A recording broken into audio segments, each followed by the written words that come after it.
요즘 주차하기가 조금 어려워졌습니다. 늦게 오시면 앉을 자리가 없으실 수도 있습니다. 제가 왜 이 얘기를 드리냐면 그렇다고 빠지면 안 된다는 이야기입니다. 하나님 다 아세요. 아시죠? 은혜가 충만하시기를 원합니다. 한국을 방문하는 외국 손님들, 때로는 목회하다 보면 맞을 때가 있습니다. 여러분, 외국 손님들이 교회를 찾아오면 어떤 언어로 대화하겠습니까? 영어? 한국어? 어떤 언어요? 영어로 그렇게 이야기합니다. 제가 영어를 잘하는 건 아니지만 미국 유학 생활을 하면서 배운 게 하나 있습니다. 바로 영어를 잘 하는 것처럼 보일 수 있는 방법입니다. 제가 아무한테나 알려드리지 않는데 여러분이니까 특별하게 알려드립니다. 어떻게 하냐? 외국인과 대화할 때는 쉴 새 없이 질문만 하는 거예요. 마치 인터뷰하듯이 그 사람 이야기 듣고 나는 계속 질문하고 하는 거예요. 몇 년 전에 외국에서 단체로 교회를 방문한 손님이 있었어요. 제가 영어를 잘하는 것처럼 보이려고 그날도 질문만 했어요. 그런데 제가 질문했던 질문 중에 한 질문이 이런 질문이었어요. 한국에서 가장 인상 깊었던 것이 무엇이냐고. 그렇게 물었더니 그들 중 몇몇이 이렇게 대답했어요. 서울 밤하늘을 가득 채우고 있는 붉은 네온 십자가들이라고요. 우리에게 익숙한 광경이지만 이렇게 많은 십자가들이 밤을 수놓고 있는 모습은요, 사실 세계 어디에 가도 찾아볼 수 없는 광경임에 분명합니다. 여러분, 밤하늘만 그런가요? 우리 주위를 살펴봐도요, 십자가가 참 많이 있어요. 교회에, 가정에, 어떤 분은 차에, 그리고 장신구로, 목걸이로, 반지로, 그래서 어떤 이는 신앙의 도구로, 어떤 이는 액세서리로 셀 수 없을 정도로 많은 십자가들을 가지고 살아가지 않아요? 이렇게 많은 십자가들이 우리 곁에 있는데 사랑하는 여러분, 그 십자가가 여러분에게 어떤 의미로 다가오시는지요? 분명한 건 믿는 우리들에게 있어서 그 십자가는 십자가에 죽으신 예수님으로 인하여 죄에서 죽을 수밖에 없는 우리들을 살리셨으니 십자가는 사랑의 증표요, 감격의 증표요, 구원의 증표임을 분명합니다. 그래서 그 사랑이 너무 커서 찬송가 270장 아시죠? 변찮은 주님의 사랑과, 그 가사 4절에 보면 이렇게 쓰여져 있어요. 십자가 튼튼히 붙잡고. 요즘 찬송가는 가사가 바뀌었더라고요. 뭐라고 쓰였냐면 십자가 단단히 붙잡고. 남부 사투리로는 뭐라고 하는지 아세요? 단디 붙잡고. 제가 설교 준비하면서 제주방언을 잘 쓰시는 권사님께 여쭤봤어요. 근데 그분이 그렇게 얘기해줘요. 돈돈이 붙잡고. 맞아요? 네이버 지식 검색창에 타는 돛기라고 하는데 그거 아니래요. 돈돈이 붙잡고가 맞대요. 여러분, 십자가 단디, 돈돈이 든든히 붙잡고 나아갈 때요, 믿는 사람들은 승리합니다. 그 얘기예요, 그 얘기. 그리고 또 다른 십자가 우리에게 중요한 이유가 있는데, 그것은 예수님께서 사랑하는 제자들에게 친히 자기 십자가를 지고 따르라고 명령하셨기 때문이에요. 마태복음 10장 38절, 16장 24절, 마가복음 8장 34절, 누가복음 9장 23절, 누가복음 14장 27절에서 예수님은 반복해서 누구든지 나를 따라오려거든 자기 자신을 부인하고 자기 십자가를 지고 따르라고 말씀하셨어요. 예수님은요, 자기가 십자가 지실 것과 그런 다음에 죽음으로 끝나는 것이 아니라 부활하실 것을 늘 예언하시면서 그때마다 사랑하는 제자들로 하여금 자기 십자가 지고 나를 따르라고 말씀하셨다니까요. 이게 무슨 의미냐? 예수님 따르는 유일한 방법, 예수님의 사랑하는 제자가 되는 유일한 방법은요, 바로 십자가 지고, 나의 십자가 지고 따라가는 방법뿐이 없다는 얘기예요. 그래서 십자가가 우리에게 중요해요. 그래서 지난 2000년 동안 많은 교회와 성도들은 십자가를 사랑의 증표, 구원의 증표, 믿음의 증표 삼았고, 예수 그리스도를 고백하는 사람들, 즉 교회에 모인 사람들의 증표로 사용했던 것이에요. 여러분, 예배당 중앙에 십자가가 그래서 주님이 그런 의미로 우리에게 다가왔기에 여전히 이곳에 가장 먼저 여러분을 맞아주는 거예요. 그러나 사실 십자가는요, 거친 나무로 값싸게 만든 가장 잔인한 형벌의 도구였어요. 얼마나 힘들고 얼마나 모진 형틀이었으면 로마 시민권자들에게는 아무리 큰 악행을 저지른다 해도 십자가형을 피할 수 있는 권한을 주었고요, 역사가 키케로는 그 형벌이 너무 무섭기에, 잔인하고 비인간적이기에 십자가라는 말조차도 사라져야, 없어져야 한다고 주장할 정도였어요. 이는 로마인들에게 뿐만 아니라 유대인들에게도 마찬가지였는데요, 신명기 21장 22절과 23절 말씀을 보면 나무에 달린 자는 하나님께 저주를 받았다라며 율법에 인해 그들 역시 십자가를 꺼려 했습니다. 맞습니다. 십자가는 자체는 형벌의 도구요, 그리고 저주의 상징이에요. 그러니 십자가 자체가 의미가 있고 능력이 있는 것이 아니고, 예수님께서 희생양 되셔서 우리 대신 그 형벌과 저주, 고통, 죽음, 우리가 가야 할 그 길을 대신 가주셨기에 우리에게 십자가는 사랑인 것이고 우리에게 능력인 것이에요. 이렇듯 십자가에 대한 해석은요, 자기 고백에 따라서 양가적인 의미를 갖고 있어요. 어떤 이에게는 축복이고 어떤 이에게는 저주의 상징, 이 모든 것을 알았던 바울은요, 그래서 오늘 본문 말씀 22절과 23절에 다음과 같이 이야기합니다. 제가 22절의 말씀을 읽겠습니다. 여러분이 23절의 말씀을 읽어주시기 바랍니다. 유대인은 표적을 구하고 헬라인은 지혜를 찾으나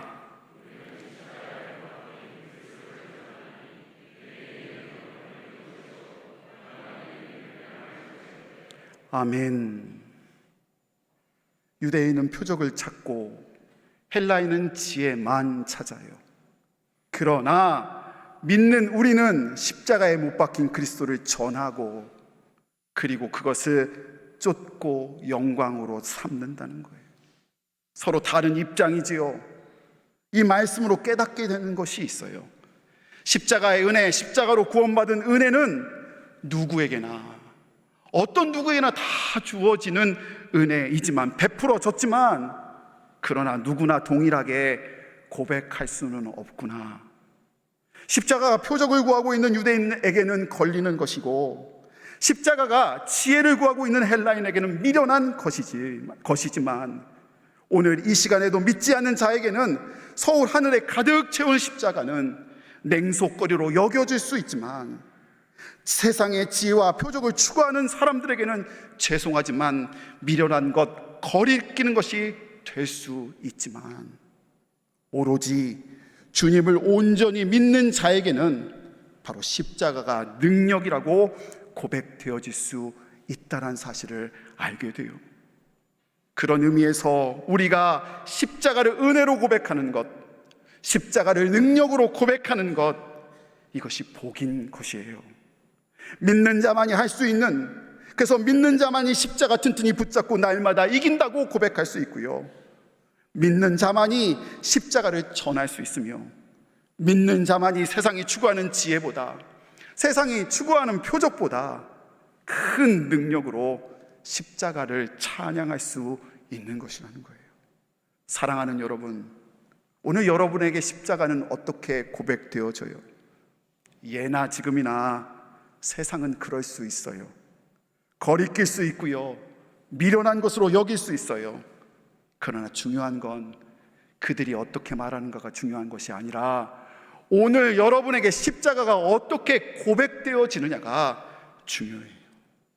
사랑하는 여러분에게 하나님께서 복 주셔서 오늘 여러분의 입술 가운데 십자가가 능력이라고 고백할 수 있는, 십자가가 은혜라고 고백할 수 있는, 우리가 십자가를 전한다고 말할 수 있는 그런 고백이 넘쳐나시기를 소원합니다. 오늘 본문 고린도전서를 보면요, 바울은 글로의 집의 사람을 통해 고린도 교회에 분쟁이 있다라는 이야기를 들었어요. 얼마나 안타까운 소식이에요. 하나님의 몸된 교회가 사람 때문에, 사람으로 파별이 생긴 거예요.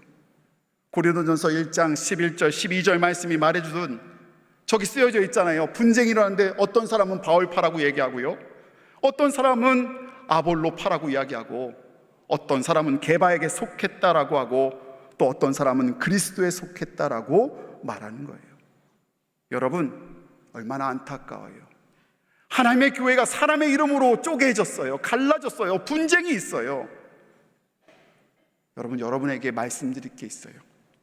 이렇게 교회가 싸우고 나면 가장 상처받고 손해보는 사람이 누구지요? 목사님인가요? 아니요, 교인들 자신이에요. 가장 상처받고 아파하는 사람들은 교인들이에요.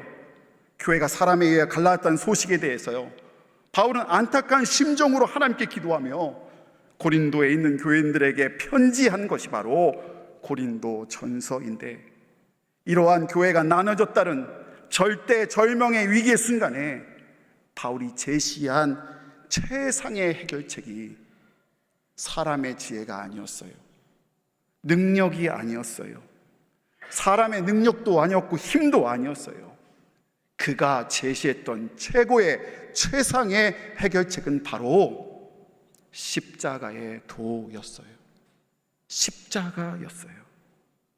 이는 어떤 이에게는 꺼리끼고 어떤 이에게는 미련하여도요, 바울은 십자가만이 우리를 구원하고 십자가가 하나님의 교회도 문제도 해결할 것을 믿었어요.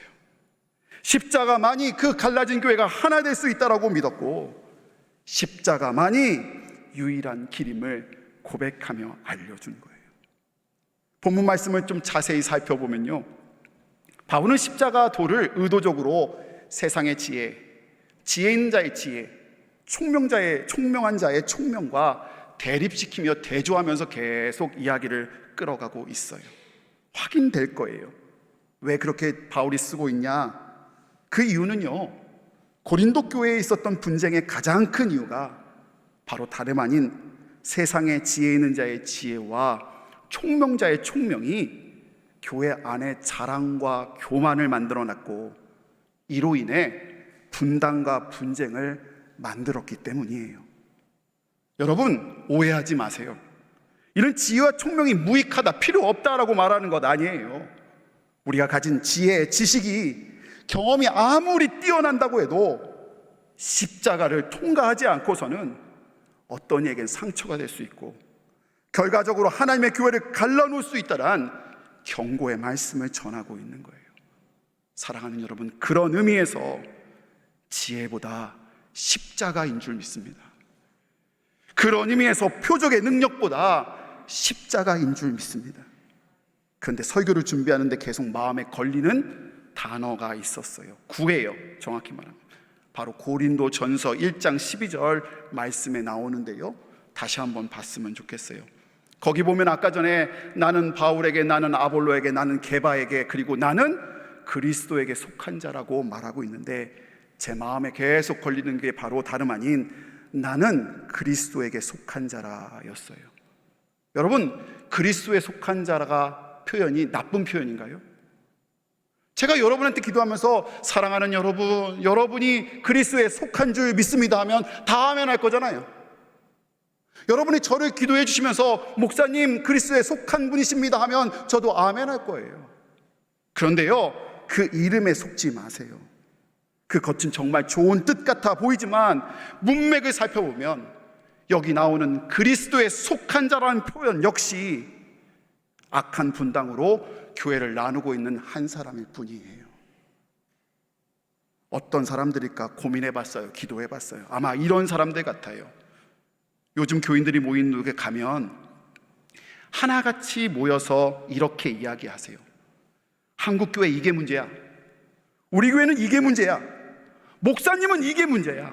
아유, 장로님들은 이게 문제야. 한국교회는 이래서 썩었어. 이런 말을요, 아무 꺼리낌 없이 해요. 밥 먹다가 하고 차 마시면서 하고 안 믿는 사람 치고 하면 안주거리 삼아 그렇게 말을 해요. 그런데 한국교회가 썩었다고 자신 있게 이야기하는 이 내면의 심리 상태가 뭐죠? 나는 아니라는 거 아니에요? 만약 자기도 썩었다고 생각하면 부끄러워서 숨기지, 그걸 그렇게 까발리면서 말하지 않았을 거예요. 저만 해도 그래요. 여러분만 말하는 게 아니에요. 저도 있어요. 무슨 목사님들 스캔들 보도가 나오면 항상 제 마음 가운데 이런 마음이 앞서요. 에이, 난 저 정도는 아니지 하고 구분지어요. 그리고 그 손가락질 받는 그 목사님들보다 주님의 관점에서 어떻게 하는지 생각 안 한 채 그거 손가락질 하기만 급급하며 비평해요. 그런데 그렇게 손가락질 받는 목사님보다요, 하나님의 관점에서는 나 같은 사람이 더 역겹다는 거예요. 교만이라는 것, 난 다르고 우리 교회는 다르고 내 모습이 다르다라고 얘기할 수 있는 것, 그 하나님 보시기에 더욱 악하고 힘들다라고 이야기하는 거죠. 여러분 가정에 문제가 생기세요?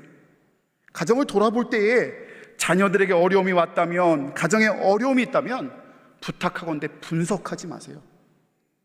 분석하지 마세요. 분석하면요 100% 결론이 이렇게 가요. 당신 때문이야. 이렇게 끝나요.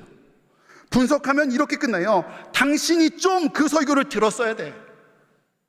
오늘도 설교 잘 듣고 나가면서 그럴 거예요. 당신 들었지. 이 분석하지 마시라니까요. 모든 설교가 내가 아니라 옆에 사람, 그 장로님, 그 권사님으로 향한다고요.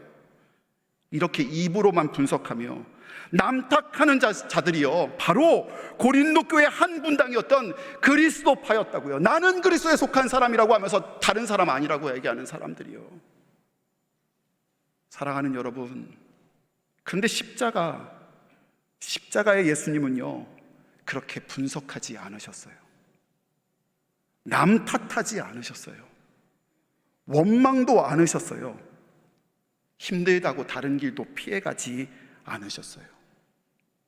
그분은요 우리 속을 다 아시기에 우리가 얼마나 더럽고 얼마나 추하고 얼마나 죄인 걸 다 아시면서도 그걸 구원하시기에 사랑하는 마음으로 그 죄마저도 알지 못하는 사람들을 위해, 그 죄인지도 모르는 저와 여러분을 위해 담담하게 십자가에 오르신 거예요. 맞아요. 그런 어려움이 있어서 표적 구하는 유대인들에게는 이 십자가가 여전히 꺼리끼는 것이고, 지혜를 구하는 사람들에게는 여전히 어리석어 보여요. 그러나 사랑하는 여러분, 믿는 우리들, 예수님으로 이 십자가의 사랑과 은혜를 맛본 사람들에게는 이 십자가의 능력이 은혜로, 능력으로 고백되어져야 해요. 지난주에 솔직히 말씀드리면 일주일 내내 이 강대상에 밤새 있었어요. 취임 예배하고 많은 축하를 받았는데 제 마음 가운데 주님 앞에 나아가고 싶었어요. 교회를 놓고서 기도하고 주님이 도와주시기를 간절히 기도했어요. 주님이 제게 주신 마음은 우리가 십자가 사랑으로만 이길 수 있다는 것을 말씀해 주는 것 같았어요. 한국교회요, 어렵다고 생각하세요? 그럼 분명해요. 다른 것이 회복되기 전에 먼저 십자가의 사랑이 회복되어야 해요. 목사님의 끊임없는 변질 TV에서 나오나요? 그분들이 회복되어야 할 것 다른 거 아니라 십자가의 사랑과 용서예요. 교회 다니는데 사람의 변화가 없나요? 십자가의 사랑이 회복되어야 해요. 교인 간의 다툼과 분쟁, 평행선 같은 관계가 있나요? 그러면 무엇보다 십자가의 사랑이 회복되어야 해요. 그것이 없어서 우리들이 그렇게 성난 마음으로 주님의 사랑을 체험하고서도 이렇게 매일 싸우면서 살아가는 거예요. 그럼 다 알았던 바울은요, 바로 뒷장인 고린도전서 2장 2절에 이렇게 고백해요. 우리 고백하는 마음으로 2장 2절의 말씀을 함께 읽겠습니다. 시작. 내가 너희 중에서 예수 그리스도와 그의 십자가에 못 박히신 것 외에는 아무것도 알지 아니하기로 작정하였음이니라. 아멘. 예수 그리스도와 그가 십자가에 못 박히신 것 외에는 아무것도 알지 않기로 작정하였습니다. 무슨 말이지요? 사랑하는 제주중앙 성도 여러분, 십자가 구원받은 여러분에게는요, 십자가 능력만이 능력이라는 거예요. 십자가만이 힘이라는 거예요. 제 얘기를 하나 해드릴게요. 벌써 13년 전 이야기예요. 2010년 가을이었어요. CTS 방송국에서 제게 전화가 왔어요. 방송 설교 하자고요. 여러분, 제가 이런 사람이에요. 지금 어제 얘기한 거 아니고요, 13년 전이라니까요. 13년 전이면 전 부목사님이었어요. 어렸어요. 그런데 제가 먼저 전화한 것도 아니고 누가요? CTS 방송국에서 방송 설교하자고 전화 왔다고요. 제가 이런 사람이라니까요. 제가 속으로 그랬어요. 드디어 세상이 나를 알아보는구나. 저는 제가 대단한 목사가 된 줄 알았어요. 방송 녹화가 약속된 화요일 새벽 기도를 마치고 저는 기분 좋게 집을 나섰어요. 물론 제가 가지고 있던 양복 중 가장 좋은 것을 입고, 그리고 머리도 정갈이 빗었어요. 정확히 2대8로 싹 예쁘게. 기분 좋게 차를 운전해 용인에서 방송국이 있는 노량진까지 운전하면서 가고 있었어요. 처음에는 혼잡 없이 잘 달렸는데 갑자기요, 정체로, 여러분 아실 거예요, 양재 IC 상습 정체 구간이에요. 거기 보면 기아자동차, 현대자동차 사옥이 딱 보이거든요. 거기서부터 막혀요, 늘. 거기서부터 막히기 시작했어요. 괜찮은 목사인 저는 뒤에 쫓아오는 차를 배려해서 일찌감치 비상등 깜빡이도 눌러줬어요. 착하죠? 그렇게 착하게 눌러줬어요. 그런데 10초 후에 쾅 하고 제 차가 덜컥 움직였어요. 뒤에서 쫓아오던 차가 그만 제가 타고 있던 차를 넌스톱으로 받은 거예요. 자, 이제 여러분, 사고가 났으니 어떻게 해야 되죠? 누구 잘못이죠? 편 안 들어주세요? 내가 뭘 아무것도 안 했다니까요. 누가 봐도 가만히 서 있는 차를 받은 그 운전사 잘못 아닙니까? 저는 손해보지 않기 위해, 조금 더 많은 이익을 받기 위해 제일 먼저 제 오른손을 목을 잡았어요. 그리고 허리도 잡았어요.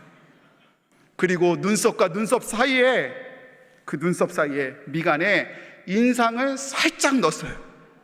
그리고 고민을 했어요. 잠시 내릴까 아니면 그냥 들어 누울까. 이렇게 조금 잠시 고민하고 있는데, 그때 제 차 안 룸밀러 밑에 달려있던 작은 나무 십자가 하나가 갑자기 제 눈에 들어왔어요. 그리고 그 십자가가 제게 말을 하는 것 같아요. 장지원 목사, 이번 사건에는 어떻게 할 거야? 사랑하는 장지원 목사, 십자가 사랑을 풍성히 받은 장지원 목사, 눈먼 사랑을 체험한 장지원 목사, 이번에는 어떻게 할 거야? 라고 묻는 것 같았어요. 밖으로 나가야 하는데 이제는 그 사람 앞에 서는 게 아닌 걸 알게 됐어요. 지금 이 순간 나를 사랑하셔서 십자가 지어주신 그 십자가 앞에 내가 선다라는 것을 다시 한번 깨달았어요. 나갔어요. 물론 오른손도 띄고 왼손도 띄었어요. 물론 여기 미간에 인상도 풀었어요. 지금처럼 아주 온화한 얼굴로 그분에게 찾아갔지요. 하나님 앞에 섰기에, 십자가 앞에 섰기 때문에 가능했던 일 같아요. 그리고 그분에게 찾아가 첫 마디로 꺼냈어요. 많이 놀라셨죠? 어디 다치신 곳은 없으세요? 라고 말을 걸었어요. 그분이 많이 놀라시더라고요. 그분이 저를 찾아온 게 아니라, 그래서 많이 놀라셨죠? 어디 다치신 곳이 없으시죠? 라고 말한 게 아니라, 지금 사고 당한 제가 가서 많이 놀라셨죠? 어디 다치신 곳이 없으시죠? 라고 하니 놀란 거예요. 주님 앞에 십자가에 서고 나니 그제서야 차량 번호가 부산 차량인 것이 보였어요. 지금이야 1년 번호여서 어디 지역인지 알 수 없지만 그때 13년 전만 해도 지역 이름이 있었잖아요. 거기 부산이라고 쓰여져 있었거든요. 마음으로 이렇게 지혜를 주셨어요. 아마 새벽부터 부산에서 운전해 급한 일 때문에 서울로 올라왔는데 졸려서 앞에서 서 있는 제 차도 제가 보냈던 깜빡이 사인도 보지 못했다라는 이해가 되더라고요. 바쁘실 듯해서 차를 고치고 전화드린다며 전화번호 하나 받고 헤어졌어요. 지금도 명함이 없지만 목사로서 그때도 명함이 없었어요. 명함은 주지도 못하고 그저 그분 전화번호 하나 받고 헤어졌어요. 저녁이 되었고 그분과 통화를 나누었어요. 그런데 전화를 다 얘기하고 끊으려고 하는 순간 그분이 제게 이렇게 물어보시는 거예요. 그런데 혹시 장지원 씨, 네? 목사님 아니신가요? 라고 물어보시는 게 아니겠어요? 그럼 제가 이렇게 물었죠. 제가 그렇게 목사처럼 보이나요? 라고 물었죠. 어떤 마음이겠어요? 맞다고, 인자하다고 이렇게 말해주길 바랬는데 그분이 이렇게 대답했어요. 잘 모르겠어요. 그런데 이렇게 이어서 말씀하셨어요. 그런데 그렇게 헤어지고 나서 하루 종일 제가 생각이 났대요. 머릿속에 잊혀지지가 않았대요. 어떻게 하면 저렇게 젊은 사람이 교통사고를 당하고서 저렇게 의연하게 와서 웃으며 먼저 괜찮냐라고 물어볼 수 있었을까? 그렇게 생각하셨다는 거예요. 아무리 생각해봐도 보통 사람은 아닌데, 보통 사람은 그럴 수가 없는데, 세상의 지혜로 사는 사람들은 그럴 수 없는데 종교인이 분명할 것이라고. 그런데 머리는 안 밀었으니 스님은 아니고 목사님이 분명할 것이라고 생각하셨대요. 이제 제가 물어볼 차례 아니에요? 제가 물어봤을까요? 뭘 물어봤을까요? 맞아요. 제가 이렇게 물어봤어요. 근데 교회는 다니세요? 그분이 교회 안 다니신대요. 그런데 이렇게 말씀하셨어요. 목사님이 믿는 하나님이라면 나도 만나보고 싶다고. 이번 주 가까운 교회에 가보겠노라고 약속하며 전화를 끊었어요. 사랑하는 제주중앙의 성도 여러분, 여러분한테 문제가 있으세요? 여러분 해결해야 될 관계가 있으신가요? 저기 장롱 저 깊숙한 곳에 오랫동안 묵혀놨던 어려운 일들이 있으신가요? 무엇으로 어떻게 해결하실까요? 가정에 갈라진 틈이 있으세요? 부부관계, 자녀와의 관계, 어려움으로 막막함이 있으세요? 무엇으로 해결하시겠어요? 사랑하는 여러분, 십자가가 능력이에요. 십자가가 힘이에요. 그래서 이사야 53장 5절과 6절 말씀에 이렇게 고백해요. 그의 찔림은 우리의 허물로 인하며 그의 상함은 우리의 죄악을 인함이라. 그가 징계를 받음으로, 즉 십자가 지어짐으로 우리가 평화를 누리고 그가 채찍에 맞음으로, 즉 십자가 지심으로 우리가 나음을 입었도다. 아멘인가요? 예수님을 믿는 우리는요, 우리에게 십자가만이 능력이에요. 십자가로 평화를 누리고요, 십자가로 나음을 입어요. 오늘 우리가 십자가 단단히 붙잡고 나아갈 때요, 우리의 상한 심정들을 가지고 나아갈 때요, 그 십자가의 은혜로 우리의 상한 심령을 주께서 회복시켜 주실 거예요. 우리의 깨어진 문제를 가지고 나아갈 때요, 그 상한 심령 가운데 나아갈 때요, 다른 것 아니라, 세상의 지혜가 아니라, 능력이 아니라, 표적이 아니라 십자가가 그것을 치유케 하실 거예요. 십자가 사랑으로 우리가 나음을 입고 평화를 누릴 수 있어요.